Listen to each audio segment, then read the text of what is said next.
तो स्वतंत्रता दिवस पर प्रधानमंत्री नरेंद्र मोदी ने लाल किले से आज पूरे देश को संबोधित किया। प्रधानमंत्री मोदी ने इस दौरान डिजिटल इंडिया, आत्मनिर्भर भारत से लेकर राम मंदिर और विस्तारवाद तक की चर्चा की। प्रधानमंत्री मोदी के भाषण पर केंद्रीय कानून मंत्री रविशंकर प्रसाद से बात की हमारे संवाददाता रविंद्र कुमार ने। बात करते हैं केंद्रीय कानून मंत्री रविशंकर प्रसाद जी से। रवि जी, 15 अगस्त पर जिस तरह से प्रधानमंत्री ने पूरे देश को संबोधित किया, कई तरह की घोषणाएं की, लोगों में एक भरोसा आया, चाहे सीमा पर हो या फिर शिक्षा की बात हो, कई तरह के हर क्षेत्र में। पूरे भाषण को आप किस रूप में देखते हैं, नई दिशा और दशा के लिए भारत? मैं एक ही बात कहूंगा, देश जागता है, जगाने वाला होना चाहिए।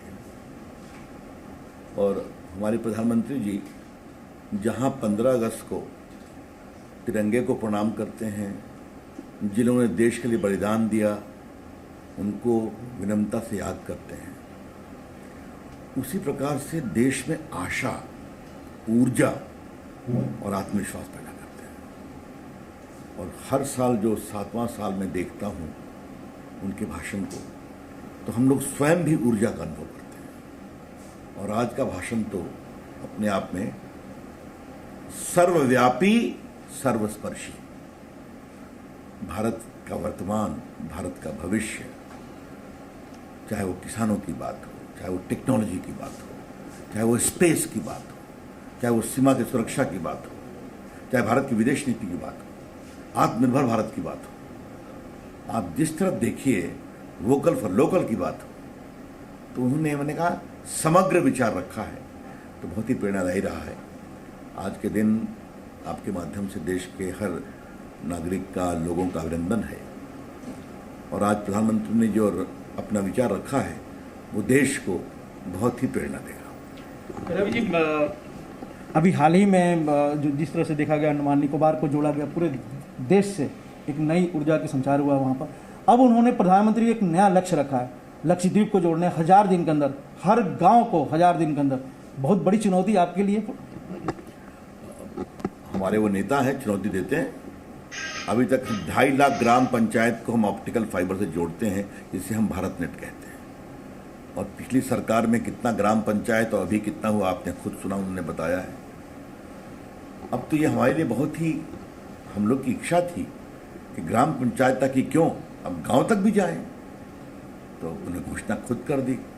और अभी देखिए, लगभग 2300 किलोमीटर की दूरी चेन्नई से अंडमान, मीलों गहरे समुद्र में ऑप्टिकल फाइबर लेकर वहां पहुंचे हैं। और अब हम कोचिन, केरला से लक्षद्वीप जाएंगे, ताकि भारत के जो दूर दराज द्वीप हैं वहां भी पूरा इंटरनेट, डिजिटल कनेक्टिविटी। तो गांव-गांव जो हम पहुंच रहे हैं, तो डिजिटल विलेज की माननीय प्रधानमंत्री जी की कल्पना है। सक्षम गांव, स्वायत्त गांव, जहां स्वास्थ्य हो, जहां स्किलिंग हो, जहां डिजिटल एजुकेशन हो, बाकी किसानों की मदद हो सके।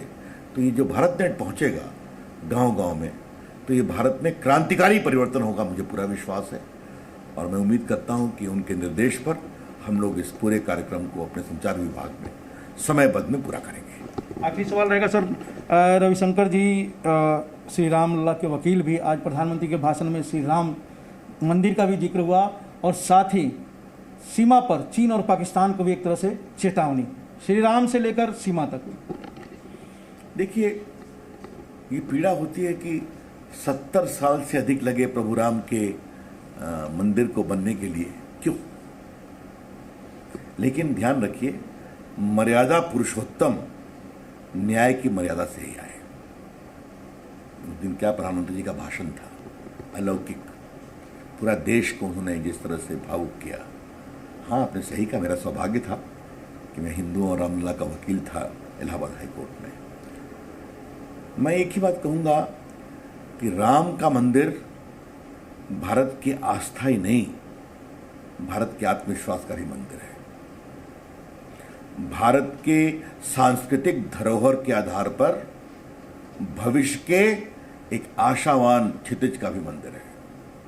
और भारत का मंदिर तभी बनेगा जब भारत सुरक्षित भी रहेगा। इसलिए सीमा पर क्या हुआ, प्रधानमंत्री जी ने बहुत सख्त संदेश दिया है, आपने खुद सुना है, उसे माननीय प्रधानमंत्री जी के शब्दों में रहने दीजिए। Presenting B News app, available on Google Play and App Store. Download it now.